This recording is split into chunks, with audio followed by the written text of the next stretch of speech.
Mitos vem de narrativa, relato imaginário ou fábula.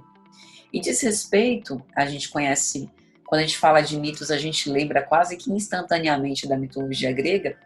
A gente conhece essa criação de histórias com a associação entre elementos da natureza com forças divinas, que acabam ganhando uma espécie de personalidade ou divinização. E aí a gente pensa que o objetivo de criar uma história personificando um elemento da natureza num ser divino é entender um pouco mais sobre o nosso próprio desconhecimento. Então, o mito é um modo de explicação para tentar tornar as coisas que antes eram desconhecidas mais conhecidas, criando uma proximidade com o todo, com o Pai, com o cosmos, com o universo. Então, os mitos ensinam muito sobre o comportamento humano e são narrativas que acabam formando o imaginário coletivo de um povo. Nós temos mitos, por exemplo, de luta contínua pela liberdade, como é o caso de mito de Ícaro e Dédalo, né? Com as famosas asas de cera. E dentro da psicanálise, uma vez que as teorias psicanalíticas foram sendo formuladas na clínica e depois passaram a ser usados outros fenômenos fora da clínica, os mitos foram usados como uma forma de exercício e comprovação das próprias teorias psicanalíticas, no seguinte pensamento: isso que eu vi no paciente, eu também já vi na história da humanidade. Então, a mitologia para a psicanálise não se restringe a apenas histórias interessantes, mas é um registro acumulado de um saber, né, da humanidade sobre a condição humana. E a gente tem diversos exemplos. Para falar, por exemplo, de um comportamento muito afeiçoado à sua própria imagem, Freud invocou o narciso e criou uma condição fundamental do psiquismo, que é o narcisismo primário ou amor do eu. Que, inclusive, esse termo é emprestado para um tipo de transtorno específico, transtorno de personalidade narcisista, que a psiquiatria estuda muito bem. Para falar de um bebê que é psiquicamente fundido com alguém ao nascer, e à medida que se desenvolve, sofre uma certa clivagem, no exílio do mundo da cultura, ele foi evocar o mito de Édipo.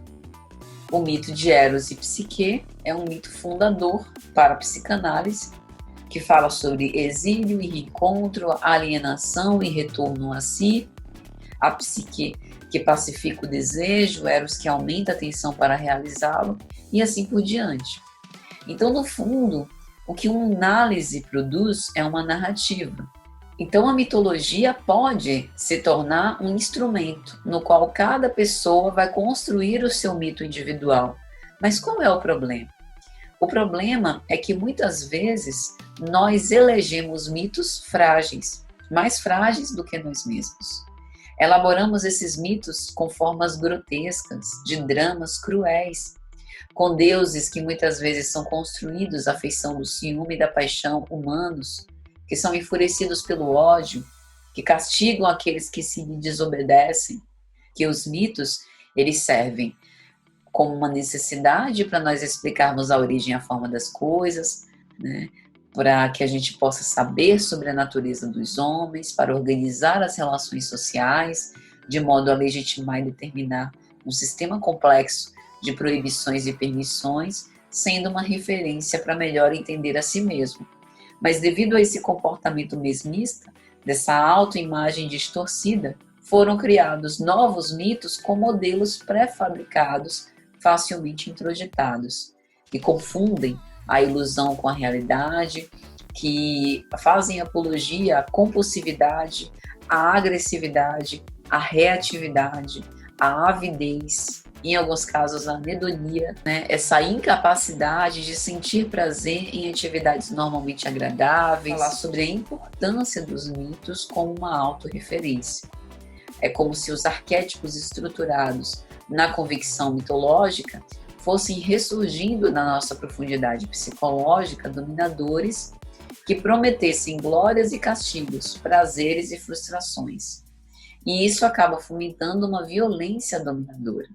Então, se a gente não tem essa capacidade de escolher essas referências, a gente vai continuar nutrindo velhos medos, né? o medo de fazer alguma coisa errada e ir para o inferno, o medo dos castigos eternos.